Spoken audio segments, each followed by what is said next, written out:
আজ আমরা যে টপিকটা দেখব সেটা হচ্ছে লার্নিং এন্ড অ্যাকুইজিশন। এই পোরশনটা হচ্ছে আমাদের সিলেবাসের মধ্যে দুটো ল্যাঙ্গুয়েজ আছে, একটা হচ্ছে ফার্স্ট ল্যাঙ্গুয়েজ আর একটা হচ্ছে সেকেন্ড ল্যাঙ্গুয়েজ। সেকেন্ড ল্যাঙ্গুয়েজ বলতে এখানে আমাদের মূলত ইংলিশটাকে বোঝানো হয়েছে, আর ফার্স্ট ল্যাঙ্গুয়েজ আমাদের যেহেতু মাতৃভাষাটা বাংলা সেটা হচ্ছে ফার্স্ট ল্যাঙ্গুয়েজের মধ্যে।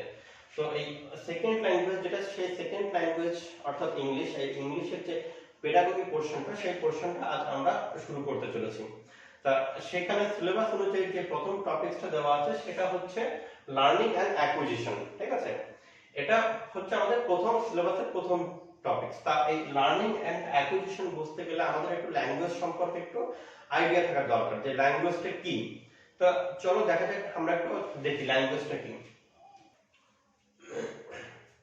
ল্যাঙ্গুয়েজটা কি বলছে? ল্যাঙ্গুয়েজ বলছে a medium of communication that expresses our thoughts through a meaningful words, through a meaningful words। কি বলছে? একটা মাধ্যম। কিসের মাধ্যম? কমিউনিকেশনের মাধ্যম। ঠিক আছে, যে যোগাযোগ ব্যবস্থা, একটা সংযোগের মাধ্যম। সেই মাধ্যমটা কি? ভাষা। সেই সঙ্গে কি করে? এক্সপ্রেসেস আওয়ার থট, মানে আমরা কোনো কিছু যে প্রকাশ করব, আমরা যা চিন্তা ভাবনা করছি আমাদের মাথার মধ্যে, আমাদের মনের মধ্যে যেসব চিন্তা ভাবনা আসছে সেগুলো ফুটিয়ে তোলার একটা মাধ্যম হচ্ছে কি?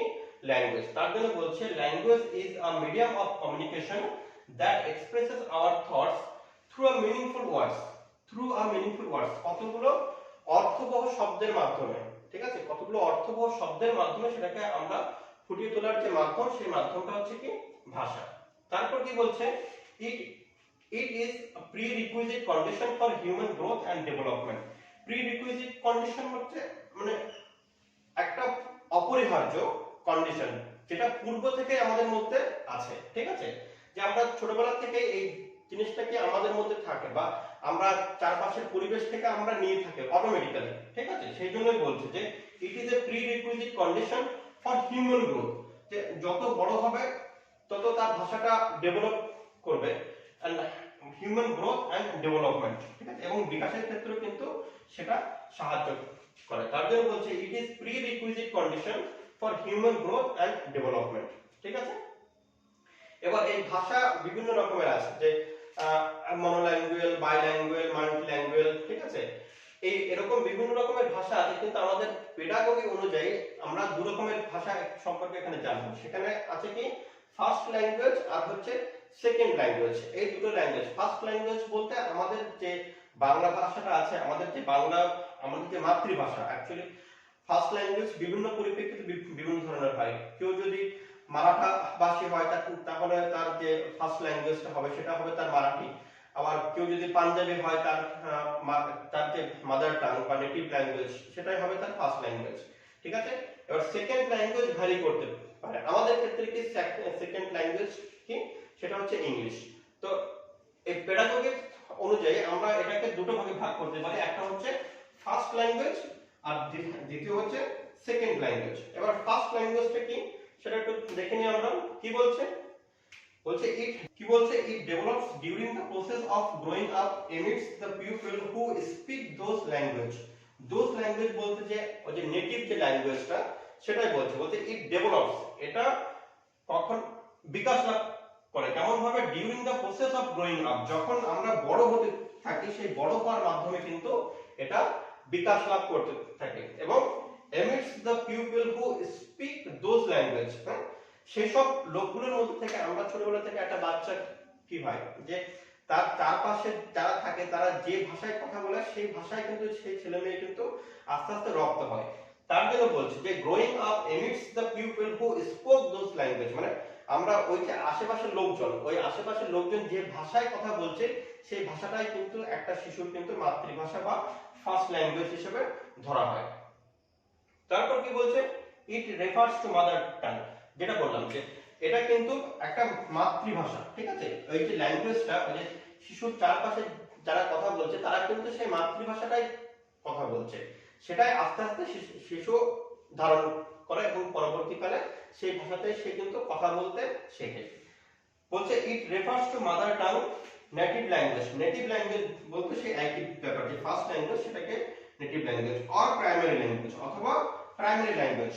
ঠিক আছে, তারপর কি বলছে? Children acquired this language during early childhood, বলছে চিলড্রেন অ্যাকোয়ার্ড, এই শব্দটা একটু মনে রাখতে হবে।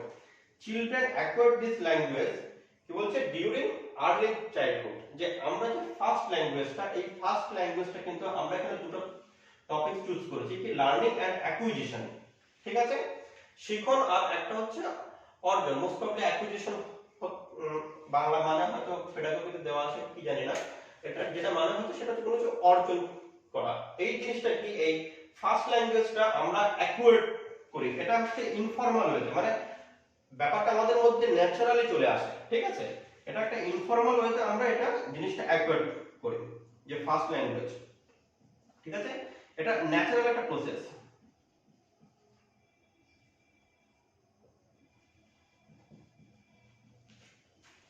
একটা ন্যাচারাল প্রসেসের মাধ্যমে কিন্তু আমরা এই ফার্স্ট ল্যাঙ্গুয়েজটাকে আমরা অর্জন করে থাকি। তার জন্য বলছে চিলড্রেন অ্যাকুয়ার্ড দিস ল্যাঙ্গুয়েজ, এই শব্দটা কিন্তু অবশ্যই মনে রাখতে হবে, কারণ আমরা যখন লার্নিং এন্ড অ্যাকুইজিশন দেখব তখন কিন্তু এই শব্দটার গুরুত্ব আরো অনেক বেশি থাকবে।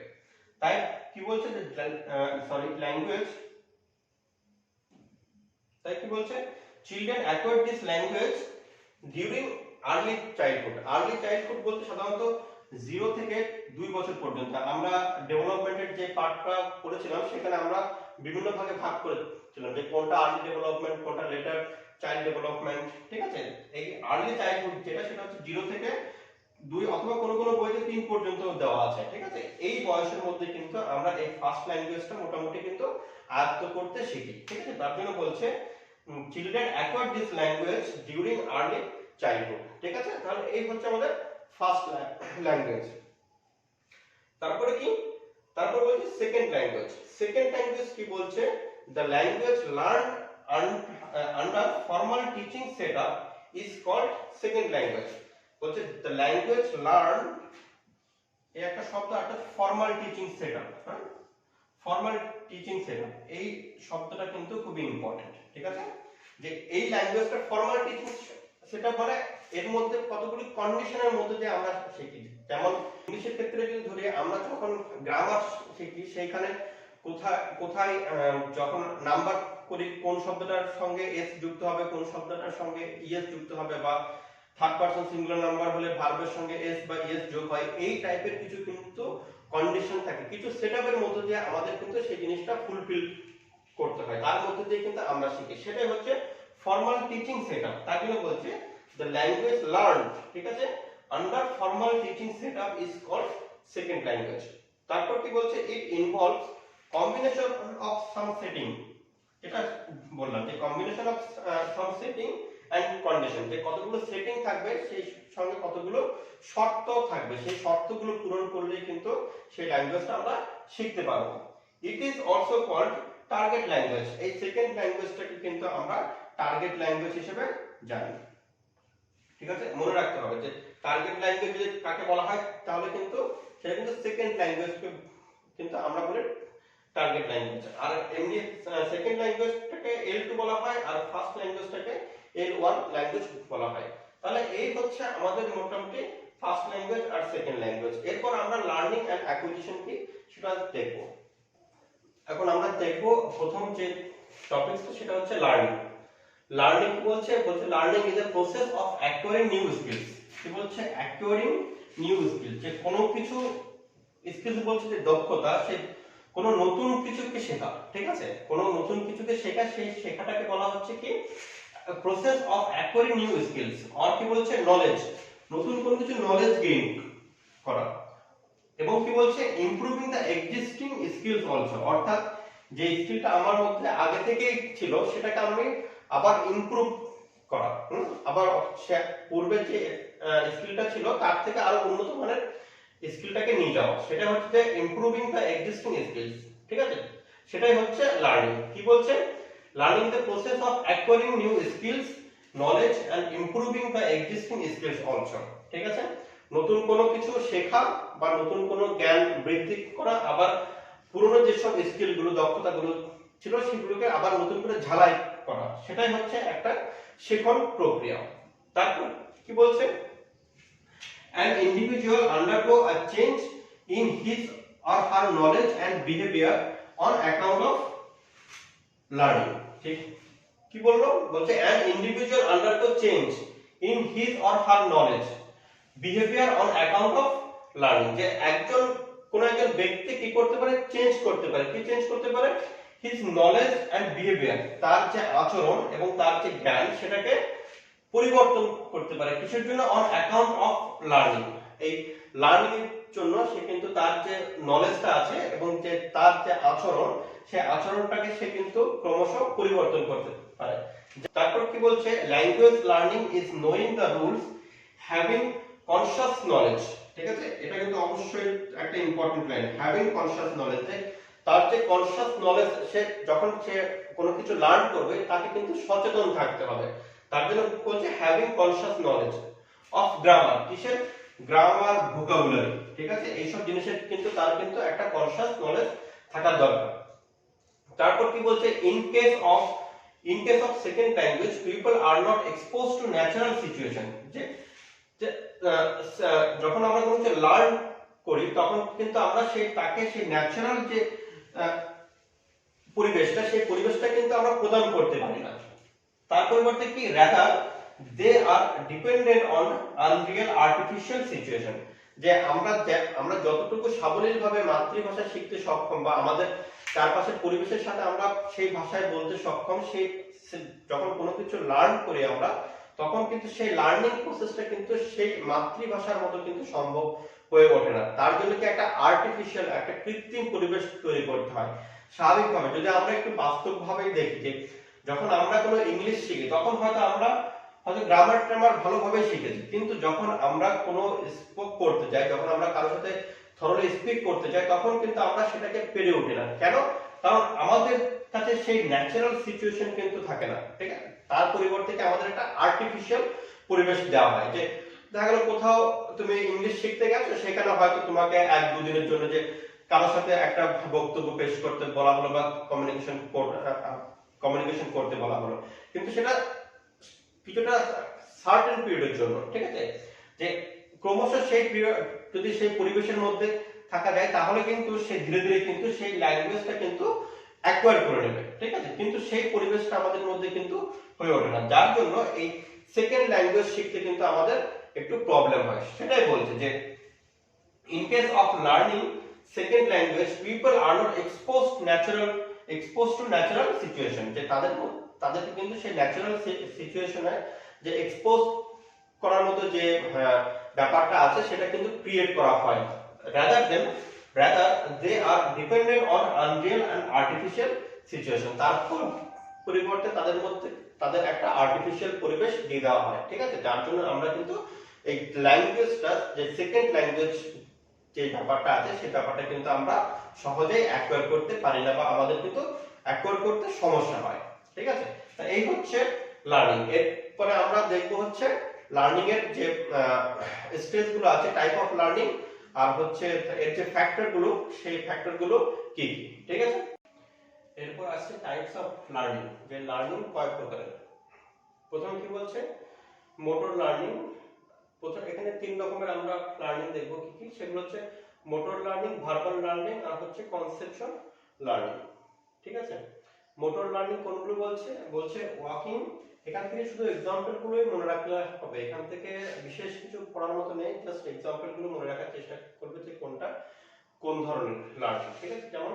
যেমন বলছে মোটর লার্নিং এ বলছে एग्जांपल ওয়াকিং, ড্রাইভিং, ক্লাইম্বিং, ঠিক আছে, এই টাইপের এই সব লার্নিং গুলো মূলত, যে মোটর লার্নিং গুলো আছে এগুলো মূলত পেশির উপর নির্ভর করে, যে পেশি রিলেটেড যে সব সঞ্চালন গুলো হয় সেই সব সঞ্চালন গুলো কিন্তু হচ্ছে কি বলছে আমাদের মোটর লার্নিং এর অংশবিশেষ, ঠিক আছে। তার জন্য বলছে ওয়াকিং, ড্রাইভিং, ক্লাইম্বিং, কি বলছে all this activities involves muscular coordination, ঠিক আছে, মানে আমাদের যে পেশি সংক্রান্ত যে শিখনটা হয় সেটাই হচ্ছে কি আমাদের মোটর লার্নিং। তারপর কি বলছে ভার্বাল লার্নিং। ভার্বাল বলতে যে আমাদের কথাবার্তার মধ্যে দিয়ে বা, ঠিক আছে, এর মধ্যে কি কি বলছে word, sound, symbol, picture, signs, ঠিক আছে, এই রিলেটেড যে জিনিসগুলো আছে সেগুলো কিসের মধ্যে পড়ছে আমাদের ভার্বাল লার্নিং এর মধ্যে পড়ছে।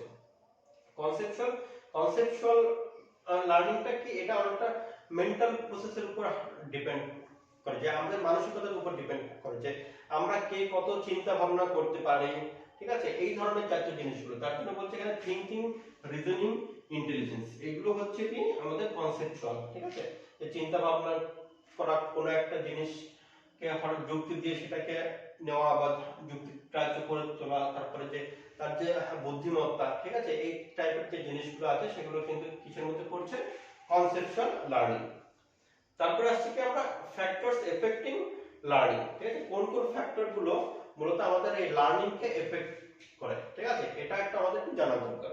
কি কি বলছে, প্রথমত বলছে related to learners motivation, determination, mental capacity, interest, health and will power. যে যখন কেউ কোনো কিছু শিখতে যায়, যখন কোনো ছাত্র কোনো কিছু শিখতে যায়, যে তার মধ্যে তাকে সেই শেখার জন্য সেই জিনিসটাকে তাকে মোটিভেট করতে হবে, ঠিক আছে, তাকে সেই জিনিসটা শেখার জন্য যেন সে তার মধ্যে একটা ডিটারমিনেশন থাকে, সেই সঙ্গে যে কি দেখতে হবে, তার মেন্টাল ক্যাপাসিটি, যে সে যে শিখতে চলেছে তা সেটা গ্রহণ করতে পারবে কি পারবে না, সেই রিলেটেড জিনিসটাও কিন্তু আমাকে দেখতে হবে, যে তাকে যদি গ্রহণ না করতে পারে তার জন্য কি কি প্রসিডিওর আমাকে ফলো করতে হবে, এই জিনিসটাও কিন্তু সেই সঙ্গে থাকা দরকার। তারপরে কি বলছে, interest, health and will power, যে তার সেই জিনিসটার প্রতি, যে জিনিসটা সে শিখতে চলেছে সেই জিনিসটার প্রতি তার ইন্টারেস্ট, আগ্রহ আছে কিনা বা ইচ্ছা আছে কিনা, ঠিক আছে, সেই সঙ্গে তার যে শারীরিক কন্ডিশন বা মানসিক কন্ডিশন, এই জিনিসগুলোর কিন্তু উপর কিন্তু আমাদের ধ্যান রাখতে হয়, যে এই জিনিসগুলোর উপর আমাদের নজর রাখতে হবে, যে একজন শিশু যখন কোনো কিছু তাকে শেখাতে যায় আমরা, তখন তার কিন্তু এই জিনিসগুলোর উপর কিন্তু আমাদের লক্ষ্য রাখতে হবে, এই জিনিসগুলো কিন্তু তাকে কিন্তু লার্নিং প্রসেসের ক্ষেত্রে একটা বিরাট এফেক্ট ক্রিয়েট করে। তার জন্য বলছি যে related to learners motivation, determination, mental capacity, interest, health and will power etcetera. তারপর কি বলছে, related to teachers personality, behaviour, command over subject and way of communication, যে টিচারটা সেই বিষয়টা শেখাচ্ছে, সেই টিচারের পার্সোনালিটি কেমন, তার অ্যাটিটিউড কেমন, তার ছাত্রদের প্রতি তার বিহেভিয়ার কেমন, সে কি ফ্রেন্ডলি ভাবে সেসব ছেলে মেয়েদের সাথে মেলামেশা করতে পারছে, বা সেই সব ছেলে মেয়েরাও কি তার সেই যে সাবজেক্টটা শেখাচ্ছে সেই স্যারের প্রতি কি আকৃষ্ট, এই জিনিসগুলো কিন্তু অনেকটা ডিপেন্ড করে, যে কমান্ড ওভার সাবজেক্ট, যে সাবজেক্টটা সে শেখাচ্ছে সেই সাবজেক্টে আদৌ সে দক্ষ নাকি অদক্ষ, এই জিনিসটাও কিন্তু ডিপেন্ড করবে। তারপর কি ওয়ে অফ কমিউনিকেটিং, যে তার যে কথা বলার, যে ছাত্রদের সঙ্গে তার যে কথোপকথন, ভাব বিনিময়, সেইটা কেমন, যে একজন টিচারের সঙ্গে ছাত্রদের যে রিলেশন, সেই রিলেশনটা কেমন, এই জিনিসগুলো কিন্তু এই লার্নিং এর উপর কিন্তু অনেকটা এফেক্ট ক্রিয়েট করে। তার জন্য বলছে related to teachers personality, behaviour, command over subject and way of communicating, ঠিক আছে, এই জিনিসগুলো কিন্তু শিক্ষকের থাকা চাই, যে কোনো কিছু যখন সে শেখাতে চলেছে। তারপর কি বলছে, related to environment, teaching material and human resource, যে জিনিসটা শেখাচ্ছে, যে জিনিসটা শেখাতে চলেছে, সেই জিনিসটা শেখানোর জন্য উপযুক্ত পরিবেশ আছে কিনা, যে একটা স্কুল ঘরে যদি একটা রুমে যদি 100 জন স্টুডেন্ট হয়, তাহলে সেখানে নিশ্চয়ই সেই পরিবেশটা একটা আদর্শ পরিবেশ নয়, শিক্ষা গ্রহণ করার মতো একটা আদর্শ পরিবেশ হয়ে উঠবে না। তার জন্য কি একটা সুইটেবল এনভায়রনমেন্ট দরকার, সেই সঙ্গে কি টিচিং ম্যাটেরিয়াল, যে জিনিসটা শেখাতে চলেছে তার জন্য সেই বিদ্যালয় বা সেই শিক্ষকের কাছে যে উপযুক্ত যেসব ম্যাটেরিয়াল, ওই অধ্যায় রিলেটেড যে ম্যাটেরিয়াল গুলো আছে, বা ওই যে জিনিসটা শেখাতে চলেছে সেই রিলেটেড টিচিং এইডেড যে ম্যাটেরিয়াল গুলো আছে, সেই ম্যাটেরিয়াল গুলো আছে কিনা সেটাও কিন্তু একটা দেখার বিষয়। তারপর বলছে হিউম্যান রিসোর্সেস, এই হচ্ছে যে ফ্যাক্টরস, যেসব ফ্যাক্টর গুলো মোটামুটি এফেক্ট করে থাকে আমাদের লার্নিং এর উপর, ঠিক আছে, এই 3 রকমের ফ্যাক্টর আমাদের লার্নিং এর উপর সাধারণত এফেক্ট করে থাকে, ঠিক আছে।